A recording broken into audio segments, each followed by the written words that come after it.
Akashvani presents Morning News. Good morning, I'm Naresh Mago. The headlines. ISRO to launch 2 satellites tonight from Sriharikota to demonstrate docking and undocking of spacecraft in orbit. India to host World Audiovisual Entertainment Summit Waves for the first time in 2025. Punjab Police busts ISI-backed Narco-terror module and arrests 5 persons. North India, including national capital, to enter 2025 with cold wave conditions. Kaamya Karthikeyan becomes world's youngest girl to scale 7 highest peaks across 7 continents. And Haryana Steelers beat Patna Pirates to lift Pro Kabaddi League title in Pune. Indian Space Research Organization ISRO will launch 2 satellites tonight at 9:58 p.m. from its spaceport in Sriharikota to demonstrate docking and undocking of spacecraft in orbit.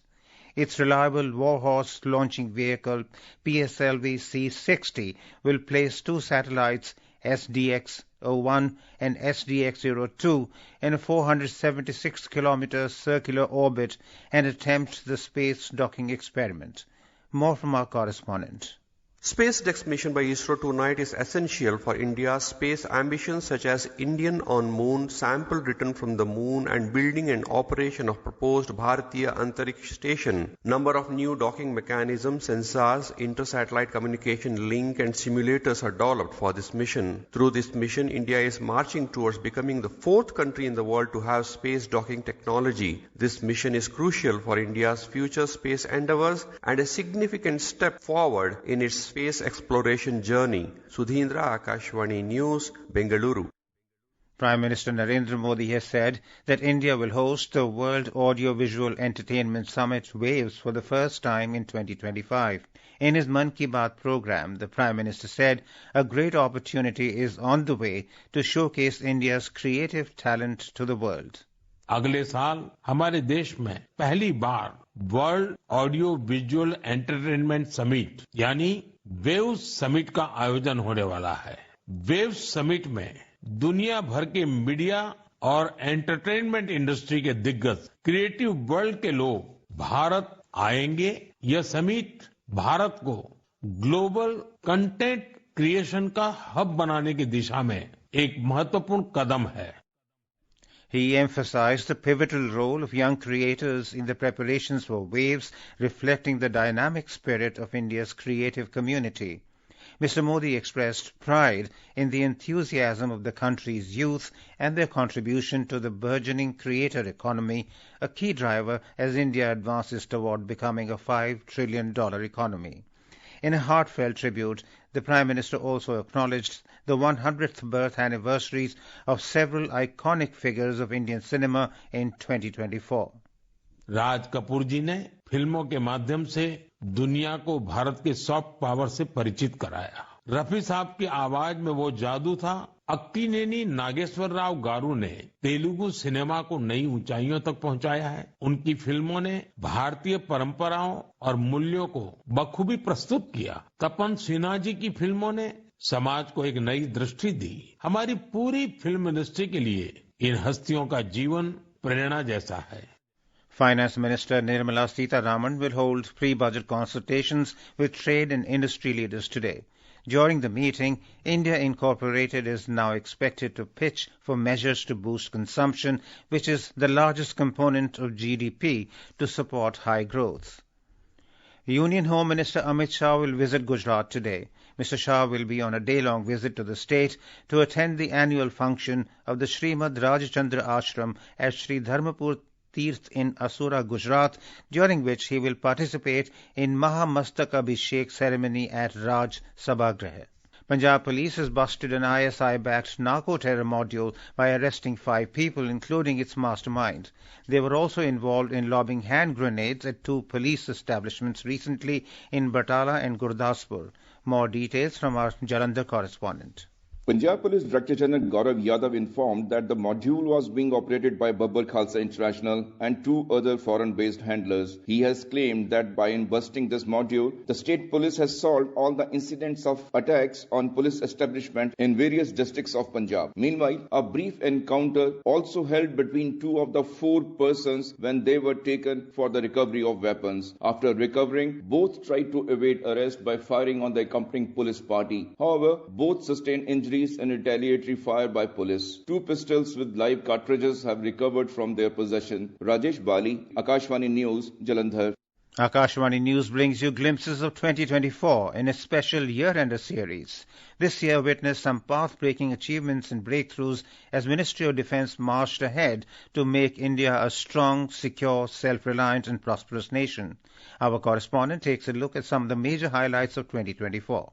This year, India and China achieved a broad consensus to restore the ground situation in certain areas along the line of actual control. Both countries had been holding talks at diplomatic and military levels to resolve the differences in some areas along the LAC. Defence production went up to a record high figure of 1,26,887 crore rupees. This reflects a growth of 16.7% over the defence production of previous financial year. Defence exports touched a record 21,083 crore rupees in 2023-24, which is a growth of 32.5% over the previous fiscal. In October, Prime Minister Narendra Modi and Spanish President Pedro Sanchez jointly inaugurated the Tata Aircraft Complex for manufacturing of C-295 transport aircraft in Vadodara, Gujarat, to provide substantial boost to the Indian defence industry and reduce foreign spending significantly. India approved defence acquisitions amounting to 4.22 lakh crore rupees. Suparna Sekhya, Akashvani News, Delhi. This is Akashvani giving you the news. For quick news updates round the clock, follow us on our X handle at AIR News Alerts. And for details of stories and more, log on to our website www.newsonair.gov.in and download News on AIR app. North India, including the national capital, will see a chilly new year as the India Meteorological Department IMD has predicted a significant drop in minimum temperatures across the region in coming days. The IMD said cold wave conditions will prevail in isolated pockets of Jammu and Kashmir, Ladakh, Punjab, Haryana and Rajasthan. Himachal Pradesh is gearing up for New Year celebrations. A large number of tourists from different states of the country are visiting Shimla and other tourist destinations of Himachal to celebrate the New Year. More from our correspondent. After Christmas, now tourists from other states are arriving Himachal to welcome the new year. The famous tourist destinations of the state, including the capital town Shimla, Manali, Dharamshala, Khajiar and Kasauli, are witnessing an increase in the number of tourists this year as compared to last year. Shimla district administration has made concrete arrangements for the convenience and safety of tourists and other people. However, due to 7 days of national mourning, cultural programs will not be organized this time. Prabha Sharma, Akashvani News, Shimla. External Affairs Minister Dr. S. Jaishankar will be on a 3-day official visit to Qatar from today. During the visit, he will meet the Prime Minister and Foreign Minister of Qatar, Sheikh Mohammed bin Abdul Rahman bin Jassim Al Thani. Former U.S. President Jimmy Carter passed away last night at his home in Plains, Georgia at the age of 100. He was the oldest living president of all time and the third U.S. president to visit India. Kaamya Karthikeyan, a 17-year-old student from Navy Children's School in Mumbai, has made history by becoming the youngest female in the world to scale the highest peaks on each of the 7 continents. A report. Demonstrating an extraordinary feat of mountaineering prowess, the 17-year-old adventurer has conquered Africa's Mount Kilimanjaro, Europe's Mount Elbrus, Asia's Mount Everest, and culminating the current climb in Antarctica. The young Everester reached the summit of Mount Vincent in Antarctica along with her father, Commander S. Karthikeyan, on December 24 at 17:20 hours Chilean Standard Time to complete complete the 7 Summit Challenge. Kaamya Karthikeyan was 16 years old when she scaled Mount Everest. She said she was 7 when she took her first trek in Uttarakhand. Her outstanding accomplishments have not only earned her the Pradhan Mantri Rashtriya Bal Shakti Puraskar, India's highest national honor for young achievers in 2021, but also accolades for Prime Minister Narendra Modi in his Mann Ki Baat. Deepmala Kaushik, Akashvani News, Delhi. Moving on to sports, Haryana Steelers won the 11th season of the Pro Kabaddi League (PKL), defeating Patna Pirates 32-23 in the final in Balewadi, Pune last night. A report.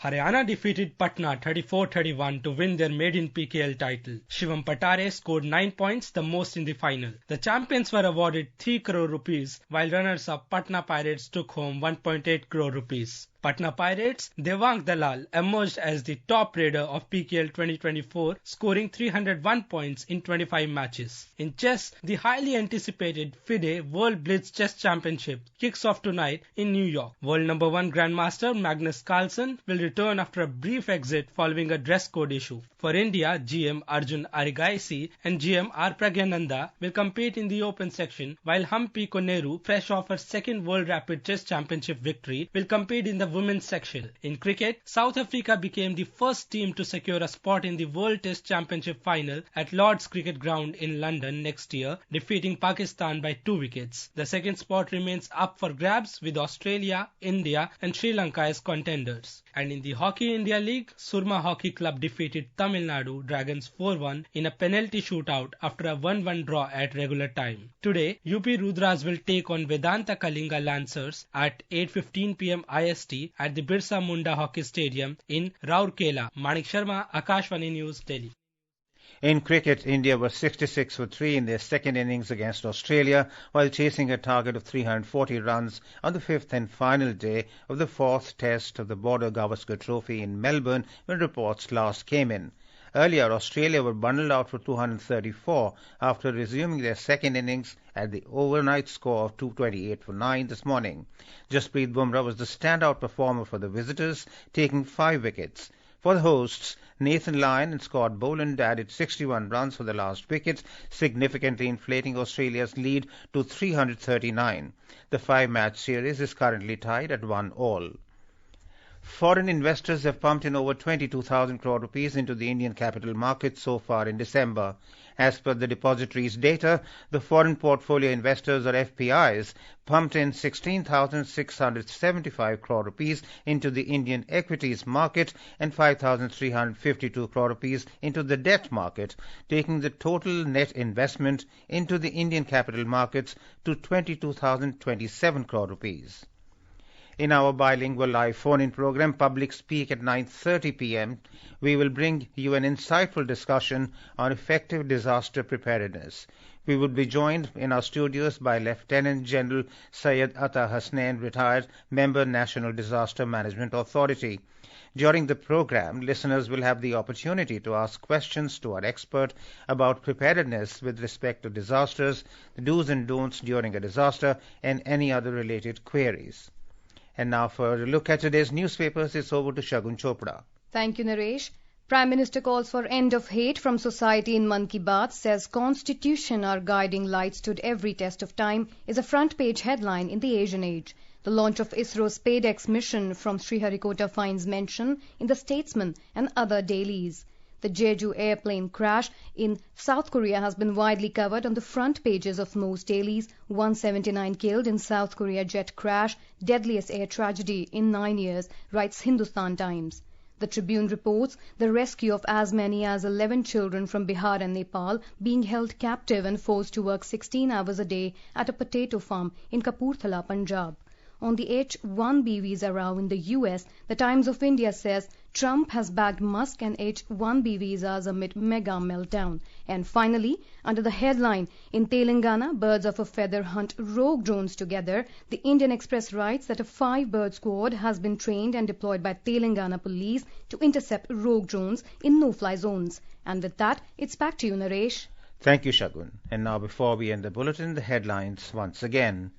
ISRO to launch 2 satellites tonight from Sriharikota to demonstrate docking and undocking of spacecraft in orbit. India to host World Audiovisual Entertainment Summit Waves for first time in 2025. Punjab Police busts ISI-backed Narco-terror module and arrests 5 persons. North India, including national capital, to enter 2025 with cold wave conditions. Kaamya Karthikeyan becomes the world's youngest girl to scale 7 highest peaks across 7 continents, and Haryana Steelers beat Patna Pirates to lift Pro Kabaddi League title in Pune. And with that, we end the morning news. Have a nice day.